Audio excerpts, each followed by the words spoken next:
Ladies and gentlemen, Geri Petito. I'm not an addict, I'm just an ass. And in time, this too shall pass. I'm not an addict, I'm just an ass. Geri Petito taught the class. I'm not an addict, I'm just an ass. Loves the answer, the greener grass. I'm not an addict, I'm just an ass. One day at a time, free at last. When you don't know just what to do, Just what to do, just what to do. if what you're feeling is really true, Is it really true? Is it really true? just keep your ideas safe and sound. Safe and sound, safe and sound. That's exactly how change is found. Change is found, change is found. I'm not an addict, I'm just an ass. And in time, this too shall pass. I'm not an addict, I'm just an ass. Geri Petito taught the class. I'm not an addict, I'm just an ass. Loves the answer, the greener grass. I'm not an addict, I'm just an ass. One day at a time, free at last. Hello, everyone, and welcome to the Geri Petito Show. Everyone and anyone who knows me knows I am the author of I'm Not an Addict, I'm Just an Ass. I'd rather be a smartass than a dumbass. Because, guys, 34 years ago, I was a dumbass. But today, 34 years later, through the grace of God, I can honestly say now I'm a smartass. And yes, the word ass is in the Bible at least 40 times, and it means donkey. And that's what I was. I'm saying all that to say this. There are a lot of people out there struggling, even with health issues. I'm a nutritional health coach. I'm a recovery coach. All my services to you are free. Please, please reach out. I want everyone to know someone is listening. If you think my book can help someone, because I sure do, you can go right to Simon & Schuster's bookstore, Archway Publishing, BAM, Amazon, Barnes & Noble. You can go to my website, www.geripetito.com. My book is there now on audio, and it's my voice, guys. So Simon & Schuster wanted to do it with someone else's voice, and I was like, no way. My producer, Ruben Rodriguez, part owner of Hamilton Radio, owner of Iron Horse Films, is now doing audiobooks with your voice. So if we have any authors out there interested, please, please reach out. So before I introduce my really cool guest, I need to give a shout out to just a couple of my sponsors today. So first, I've got John Bishop, a.k.a. Johnny B., singer-songwriter, host of the Entertainment Luncheon South, a nonprofit network created for the creative. So he's also partner in the Joey D. and Johnny B. Rockin' Oldies band. And guys, he also sings solo. But a huge shout out and thank you to him and his wife, Linny, for what they do once a month with that. It's $20. It's by invite only. They give you an incredible lunch and the best entertainment. It's always different. And they don't keep a penny of it. And they promote all of us like nobody else does, guys. So then we've got Michael Zanman, singer, entertainer, performer, www.mzanman.com. If everyone can please keep Michael in prayer, his cancer has returned. He's doing well, though. He's a great entertainer. And I have a cool Michael Zanman story for you. So he recorded about a year and a half ago or so Mel Carter's song, Hold Me, Throw Me, Kiss Me, and put it out on Facebook. Well, I grabbed it and sent it to my buddy Mel, and Mel called me and said, Jer, your boy did a great job with my song. I said, can you tell him, please? He's one of your biggest fans. We got him on a surprise three-way, and Mel Carter himself told him what a great job he did with his song. That would be like Elvis calling me. I'm just saying, you know what I mean? So now last but not least today, my newest sponsor. This guy is so cool. Robert Sweeney, retired U.S. Air Force, one-man band, guitar player, writer, producer, AI digital creator, okay? He created a song, a theme song for me that we're going to be playing at the end of the show, okay?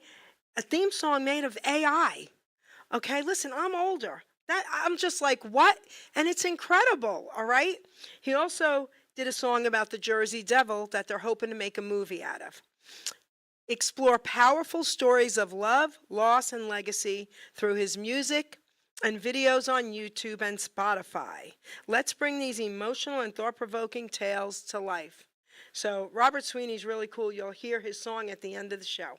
So now, my guest today is a star actor, James Frederick Spake. Say hello to everyone. Hi, how you doing? Thanks for having me on the show today. Listen, thanks for honoring me today. This is so cool. So, all right, so listen, I'm going to give you the mic for a few minutes before I have silly questions. And I want you to tell everyone a little bit about your journey, who you are. Okay, well, I'll try and wrap it up into a nutshell. Essentially, I'm an actor, I'm a musician, I'm a writer, I'm a director, I'm a producer. I have been doing this all of my life. I got my start in film and TV when I was about 6 years old. I was scouted in a mall and I worked on commercials like Converse, High C, a company called Green Cross Rubbing Alcohol, Levi's. My big sister was also an actor, and I kind of grew up idolizing her. I've done everything from Shakespeare to self-written plays. When I was about 12 years old, I fell in love with music and I learned how to play the guitar, bass, drums, keyboards. I learned how to sing, and that kind of took over my life, for the next several, let's just say, decades. But as far as my recent acting experience, I got back into this just about 2 years ago, a little over 2 years ago. I randomly, well, for years, my dad had been sending me or forwarding me casting calls, and I just kind of blew them off. And one day, about a little over 2 years ago, I decided to answer one, and I ended up spending all of that summer working on the hit blockbuster Twisters, which was filmed here in Oklahoma. Okay. And since then, it's just been a gradual climb up in projects.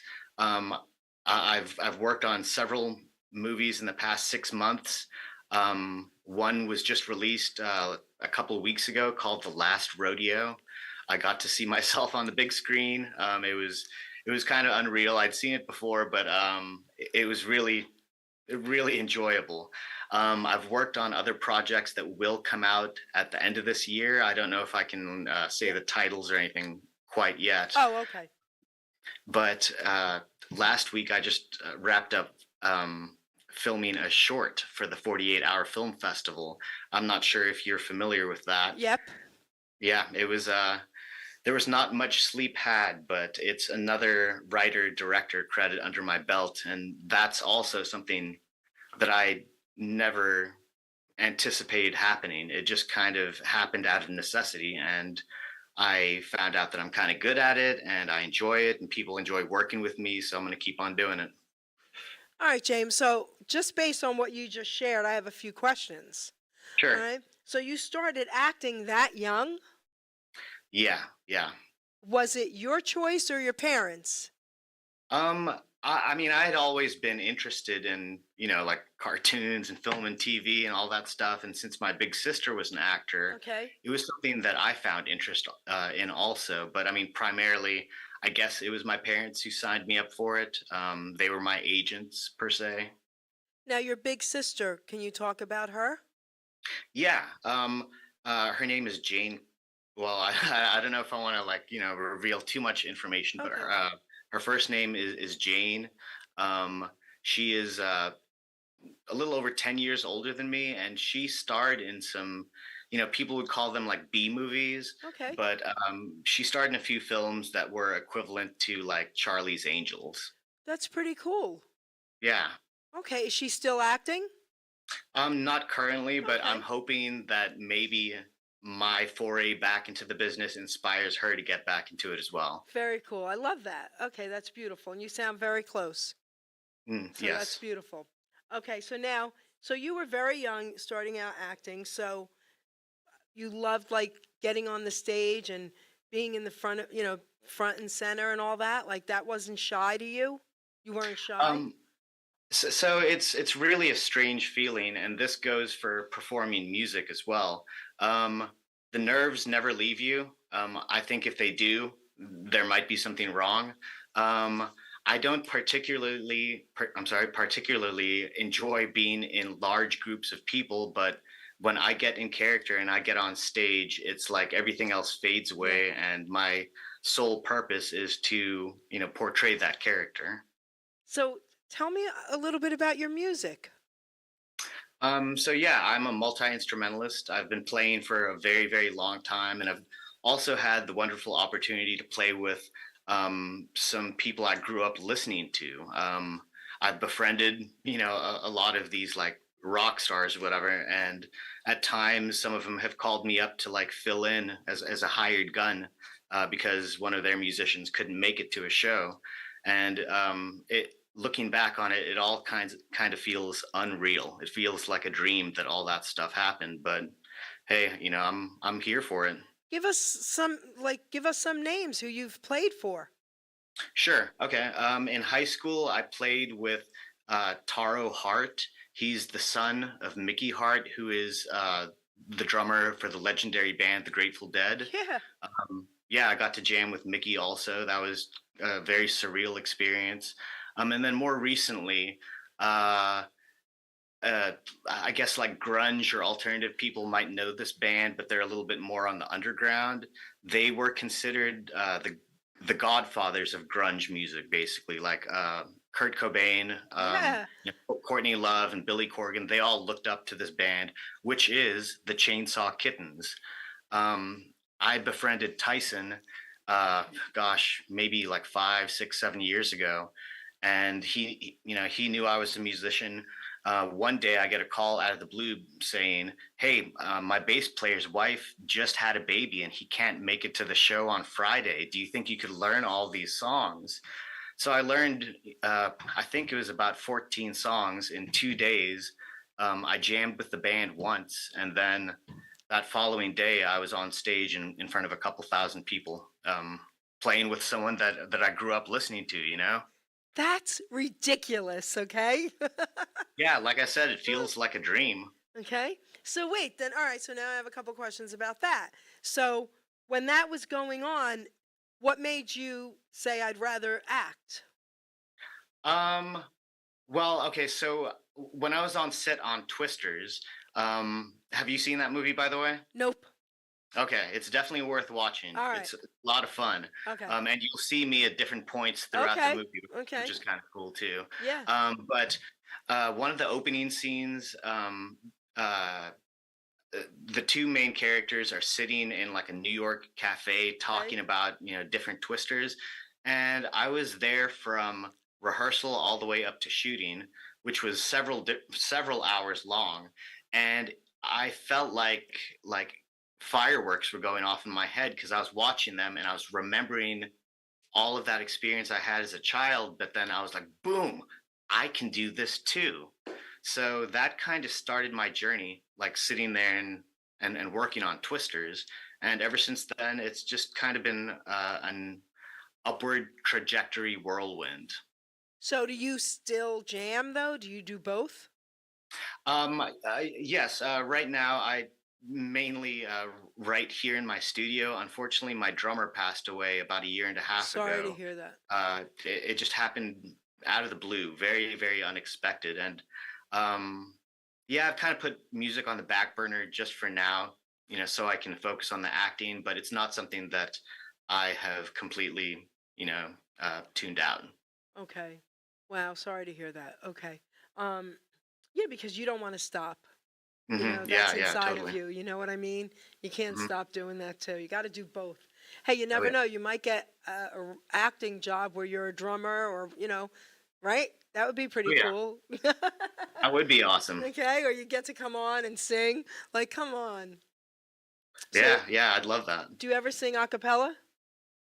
I mean, I have before, but like, I guess not in front of an So audience. you won't so you won't give me something. Oh no, no, no. Okay, that's okay. That's okay. Okay. All right, I get it. So now, growing up, who were some of your favorite actors? Oh gosh, the list is pretty long, and I really should have prepared something. But I mean, off the top of my head, yeah, I really like the greats like John Candy, Dan Aykroyd's actors like them. But then coming maybe more into the '90s, actors like Brad Pitt or Okay. Johnny Depp. Okay. Speaking more broadly, one of my favorite actors is Gosh, I'm blanking on his name right now. I'm getting stage fright. Um, Sam. I remember his first name, and I can see his Sam face. Elliott? Sam Elliott? Well, he's definitely up there Oh, as heck well. yeah, baby. Um, I'll remember You'll his name remember. pretty That's soon. okay. Yeah, yeah, yeah. Yeah, But yeah, there's a whole list of actors that I'm I sure. pull influence from. I think I named the most popular ones, and then there's a lot of, I guess, like underground actors that I really enjoy watching as well. Okay. Do you have like that favorite movie of all time? I have like a maybe a top five I could give you. Okay. I can't Yeah, narrow it down to one. right. I really enjoy Amelie. I don't know if you've seen that. It's written and directed by Jean-Paul Jeannot. It's a French film, Oh, uh, okay. but it had like a really big opening here in the U.S. and it's really popular among cinephiles. So yeah, I enjoy French cinematography a whole lot. I think that might sound a little cliche. Um, I really enjoyed the Crow movie, the original Crow with Okay. Brandon Lee from the Yep. 90s. Yep. Um, uh, gosh, Run Lola Run. It's a German film. Maybe I'm on to like foreign No, but films that's here. okay. That's cool. Yeah. Yeah. City of Lost Children. They're all kind of really avant-garde films. Okay. Okay, so that's cool. Have you traveled a lot out of the US? So, I was born in Norman, Oklahoma, but here's another interesting story for you. My dad used to work for the American Embassy, so I've Oh. lived in 8 different countries, even though Oklahoma is my home. Um, Oh. I've lived in the Ivory Coast, Germany, the Philippines, Israel, Kenya, South Africa, Turkey, Northern California, Southern California, Austin, Dallas, and now back here. I've been to almost everyone except for Africa, and that's on my Oh wow. bucket list. I had machine guns pointed at me at the walls in the '80s in Germany. Well, I yeah. had machine guns pointed at me in China in the '80s, and I had machine guns pointed at me in Russia in the '80s. And guess what? I got all the rocks I wanted. Anyway, okay? So um, I love I traveling. I was in the first Gulf War. I was evacuated on an Army cargo jet in the middle of the night, and yeah, I watched Scud missiles fly over. I saw gunfire from building to building. That was nuts. When we were in Germany, they actually asked us if we wanted to do a tour one day. And not many of the people said yes, except for me and my cousin. I was Hmm. like, yes. They were like, do you want to go on an Aeroflot, a Russian uh, fighter plane? And I was Oh like, yes. And they said it's going to drop like 30 feet. I'm like, I don't care. So I got to experience that. So that was pretty cool. wow, That was pretty yeah, cool. So yeah. now, wow. So what country do you like the best? Oh, I would have to say either Kenya or South Africa for a couple of reasons. That's when I was kind of coming into my young adulthood. But the land and the people are just so great, and the food and Okay. the geography. If I had the chance to go back there again, I definitely would. Okay, I have to get there. I have to get Mhm. there. So, so now let's talk a little bit more about your acting career present. Okay, so what's happening right now? Lots of things. Okay. So last week I came off a really interesting set that I actually can talk about. The Route 66 Centennial is coming up, Okay. and I got to spend a week at Cherokee Film Studios uh, up here by Tulsa, and it was just absolutely wonderful. It was essentially a documentary kind of shot in the style of Wes Anderson, so it's kind of like troupe players moving on and off stage. But we performed in front of this really, really giant LED screen. I had never been on a sound stage that big before, and it was just such a learning experience. Talking to the other actors, but also talking to the director and the writers, composers. So yeah, I came off a really great week last week, and then I jumped directly into writing and directing and acting in a short film for the 48-hour film challenge. Okay, so do you love writing and directing as much as you do acting? Um, it occupies a different part of my brain the same way each instrument does. And I would equate that to kind of like, which one of your children do you love more? Okay, all right, that's cool. Yeah.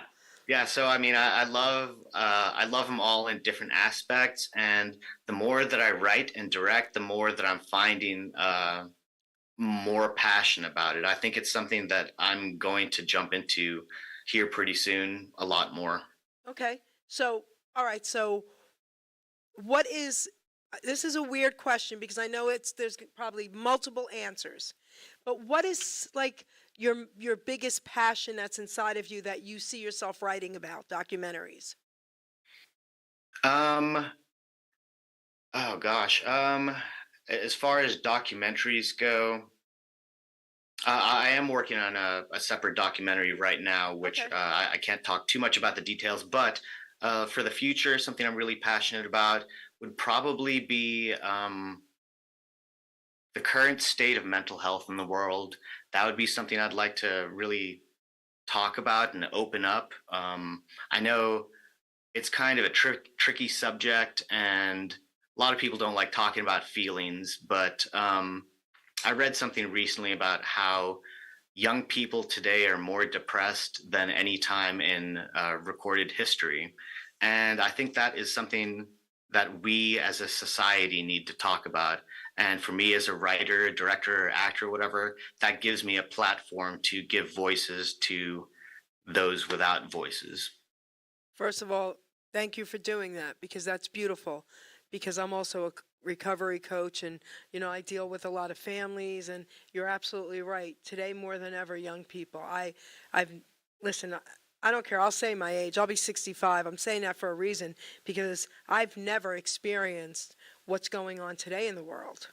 This is Mm-hmm. just so heartbreaking. And Hmm. some children as young as 8 years old, my grandson is 24 and my granddaughter is 10. There was a little 8-year-old that wanted to kill himself. So Yeah, I I don't, read about stuff. right? It's heartbreaking, right? Yeah, So yeah. I have someone that's messaging me. Her name is Ina. Her husband, Carlos, is a singer. Um, they're amazing. And she's listening and she says it's very nice to be a voice. So, Thank you guys for yes. listening, and thank you for saying that. That's beautiful. Beautiful. Okay. Wow. All right. So, James, now we talked about who were some of your influences in music, but who are some of your favorite actors? Did you already say? Oh yeah, yeah. I mentioned a Okay. few like John Oh, Candy, that's Dan right. That's right. Aykroyd. You Yeah, did. But now, but John Candy, like he's more comedy. sure, but I think he also had a depth to him that Okay. that you could see in his characters past the comedy, Okay. and I believe that if he would have lived a little bit longer, we would have seen him jump into some of those dramatic roles the same way that Robin Williams did. I was just going to bring Robin Williams up when you just said that. That's beautiful. Wow. Yes. So all right. So when you watch these movies, because I know you're watching them very differently than I would be watching them. Okay? You're focused and you're studying every line probably and their actions, right? And all that. So I don't do that. So when you watch these movies, what's the main focus of what you're looking for? First and foremost, it would be I want to be swept away in the story the same way that I was when I was a child. You know, everything seems to kind of fade away and you become part of the story. And that is an indicator to me of a really well written, well shot, well acted production. So, I mean, yeah, that's something I look for in everything I watch. I don't see it all the time, but when I do, I take mental notes of what made that so special and how can I apply it to my own films. That's cool. Mm, Okay, I love that. You're right. Okay? mhm, Because I remember when we were young, when we would watch movies and all, you're right, we were taken away. mhm. We would hear our parents talking and we wouldn't even realize they're talking to us. We're so focused. Okay, Exactly. that's pretty cool. All Mhm. right. Now, Many different things have you written? Uh, right now, I have, I think, a total of 15 screenplays, and that goes between, I'm working on like a Black Mirror type series, and then I also have three short films and then one feature length that I'm working on. And you can't And talk then, about like any of them, like what some of them are about? um, uh, I guess I could talk about the one I shot this past weekend. I Okay. could give you like a brief synopsis, but it Okay. won't be released officially Okay. until July 19th. That's Okay. when the premiere date is, and it's going to be a big like kind of red carpet event. But essentially, n- uh, and keep in mind for the 48, at 7 p.m. you get your topic, your character name, your prop. And so essentially I had 3 hours to write this before I sent the script out to my crew and my actors. But it is about nine strangers who wake up at a bed and breakfast in Oklahoma, the midpoint of America. They have no recollection of why they're there, and they kind of have to piece it together. And they kind of find out that they are clone versions of themselves inside a program, and it's all part of a medical trial. And then, yeah, I won't give away the end, but that's like what the basis is. Okay, so that's different. Yeah, yeah. The genres they gave us were sci-fi and medical drama, so I had to think really quickly on how to marry those two. And that seemed kind of like an interesting story. So when you've been on set, on all these different sets over the years, what actors have you gotten to work with? Oh gosh. So I can actually maybe mention some of these actors because they did interviews on Late Night with Seth Meyers recently. Um, I got to stand in and work with William H. Macy for an entire day. That was absolutely amazing. That was back in November. And it was in really close quarters. So, I mean, we were like this far away from each other most of the day, scooting past each other while like he's getting to the chair that he's supposed to sit in. I'm trying to get past him. Ben Wang, he's a really big up and coming actor right now. He's the new Karate Kid. I Oh, was, that's cool. yeah, I was his main stand-in, and I got to spend, nearly an entire month every single day with him. Um, William H. Macy and Felicity Huffman's daughter was in it as well. I got to spend a couple days with her. Um, let's see, on another movie set, I got to act on screen with Michael Jai White, and for me, that I kind of nerded out because when I was a kid, the Spawn movie was one of my favorites. Like I was a comic book nerd, and so yeah, I got to meet Spawn. And then who else? Something. Sometimes I just walk on these sets and I don't know who I'm going to run into. Um, the last big movie I did a few scenes with Angela Kinsey from The Office, Yeah.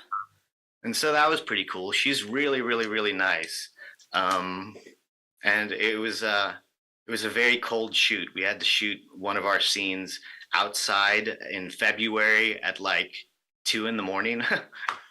Yeah, but I wouldn't trade those experiences for anything in the world. They were just totally awesome.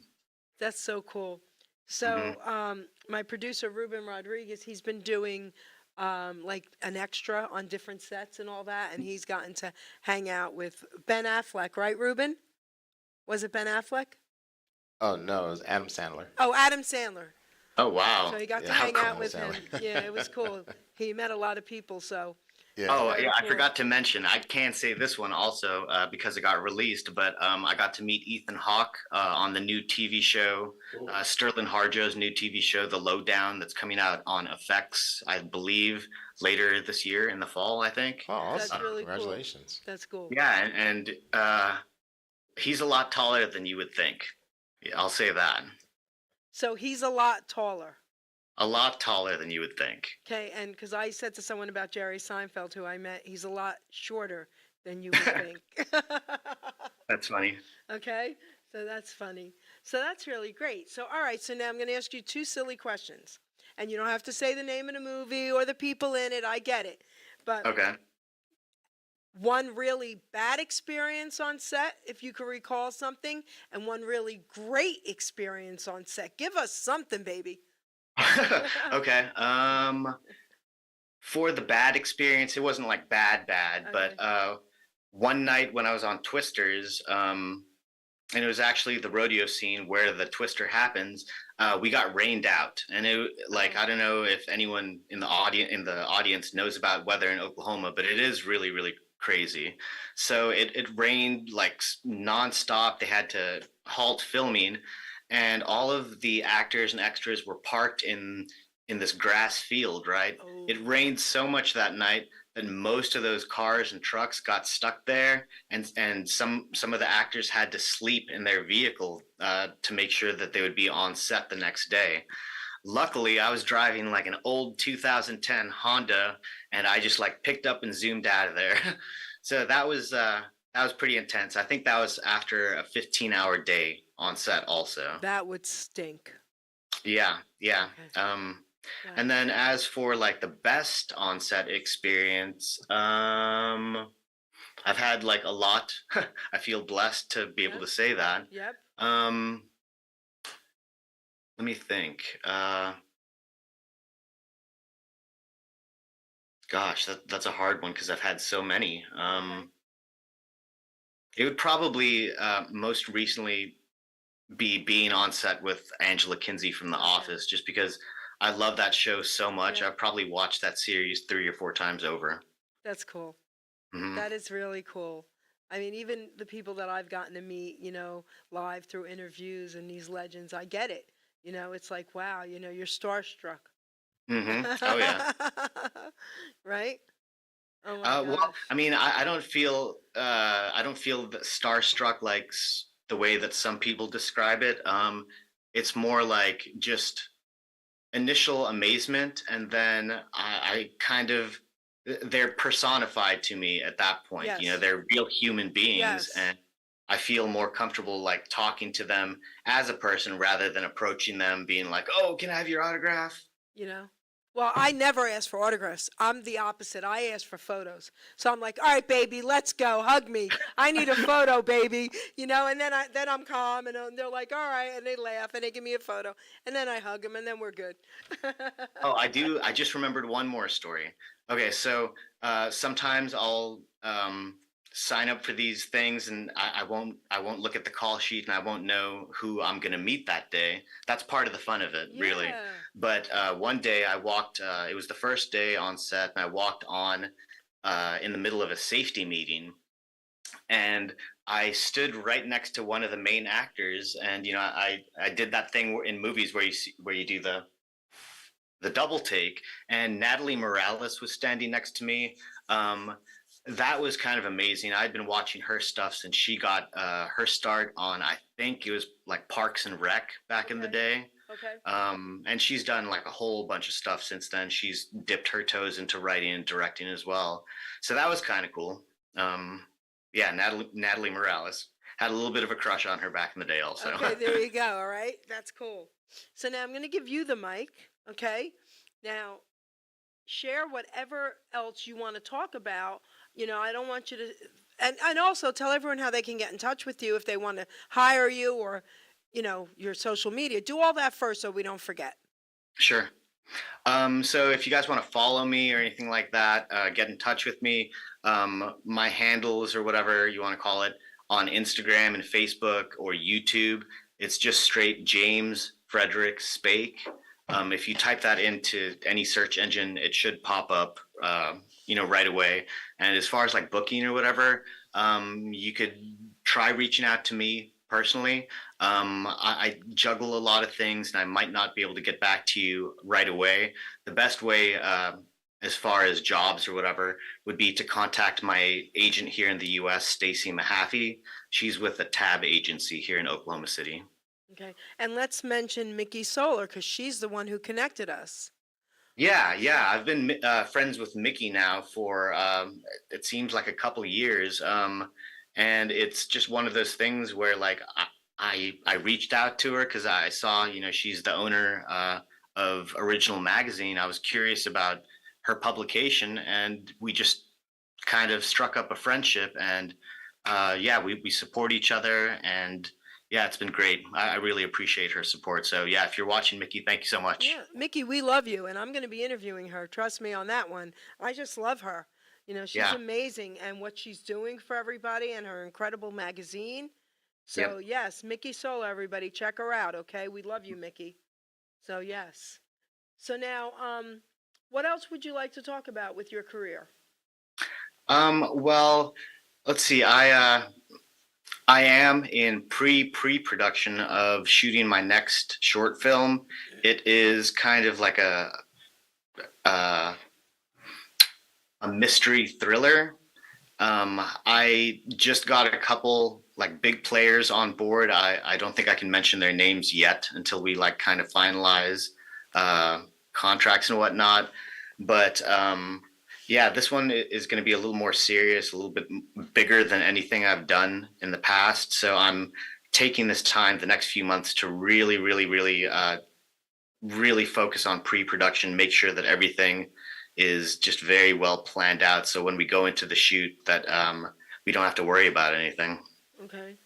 So do you also travel all over the U.S. to do movies and stuff? I've only done movies and commercials in the Midwest so far. But yeah, I mean, I'm open to traveling. If I have the opportunity to shoot one of my films up in Seattle, I would like to do that. And of course, you know, everyone wants to visit LA or New York at some Right. point. Yeah, sure. L.A. and New York. I get it. No, that's really cool. So, all right. I'm going to read a poem out of my book now. Hmm. And it's called Utilizing Gifts and Talents. And that's what you're doing. So you've utilized probably more gifts and talents than most people. Okay? Think about it. Singing, right? Instruments, writing, producing, I mean, acting. I mean, think about it. You're utilizing so many gifts and talents, right? It's other, you know, other artists or musicians or actors will tell you this also, that this is a road less traveled.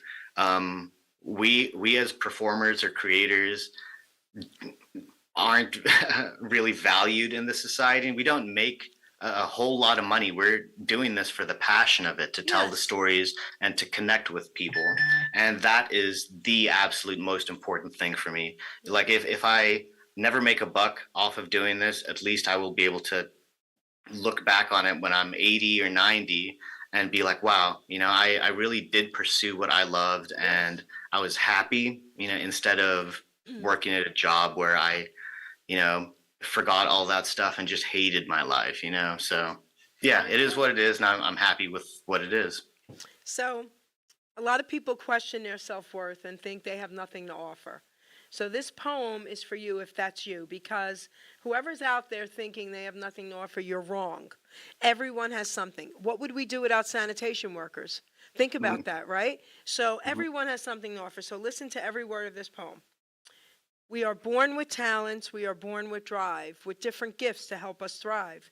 I knew early on I was born to draw and paint, and to also write poetry and to talk without restraint. Our gifts and talents should all be used, God's gift to us, not be abused.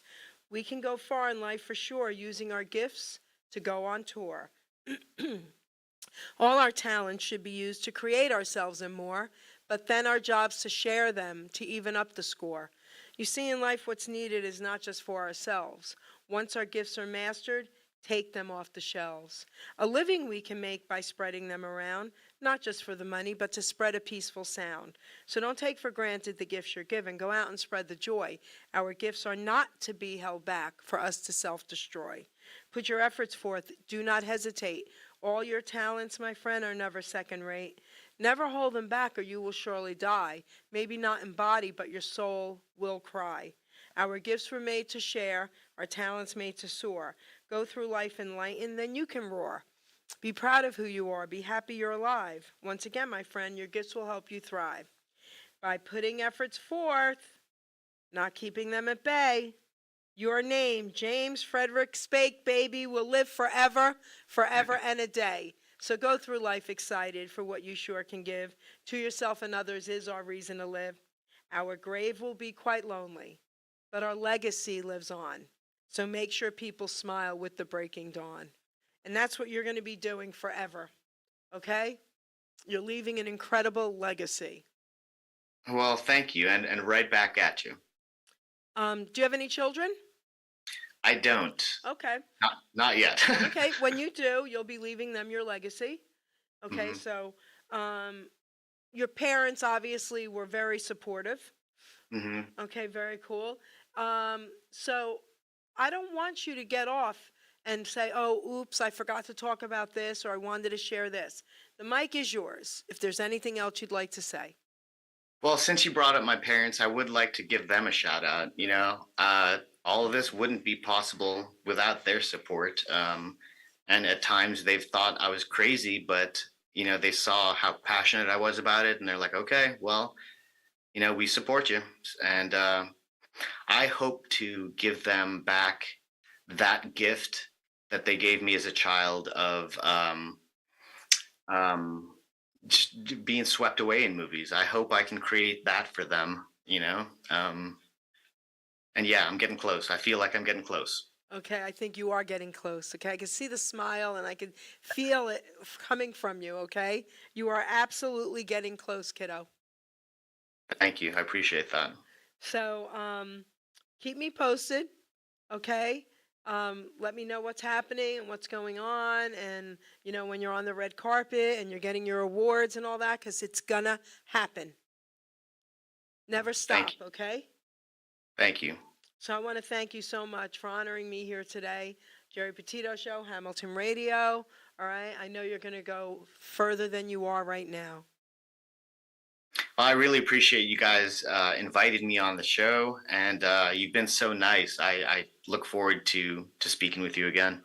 So, Ina's saying you seem very driven, and I agree with her 100%. And based on that drive, you're going to go very far. So, and then I'm going to be reaching out to you, and I'm going to be saying, okay, send me your autograph. All right? Because I don't really get autographs. That's not me. I just want photos. But, okay, you're there. I'm here. So I will be saying, hey, I knew you when. I want your autograph. It's a deal. Okay? So Okay. Here we go. So, producer, we're going to close with Robert Sweeney's AI theme song that he made for me. And it's so amazing. Here we go, guys. Thank you.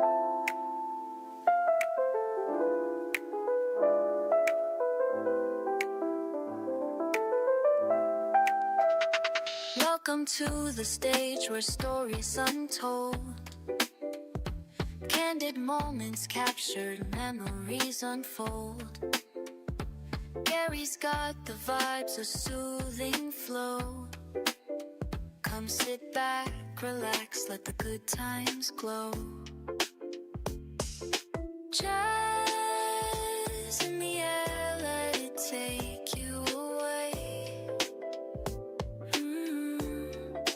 Welcome to the Geri Petito Show, where every heartbeat and every note flow. Jazz melodies weaving through the night. Together we'll shine. Everything feels right. Deep conversations where the heart finds a voice. Together we laugh. Sometimes we rejoice. Tales of adventure, the rhythms embrace. In each note a journey, feel the space. Step into the light, let the music. Welcome to the Geri Petito Show, where every heartbeat and every note flow. Jazz melodies weaving through the night. Together we'll shine. Everything feels right.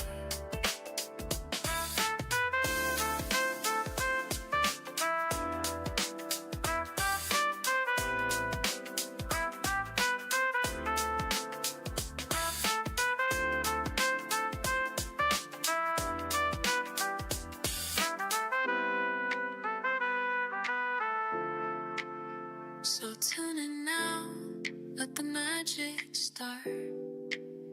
Geri's podcast, a place for your art.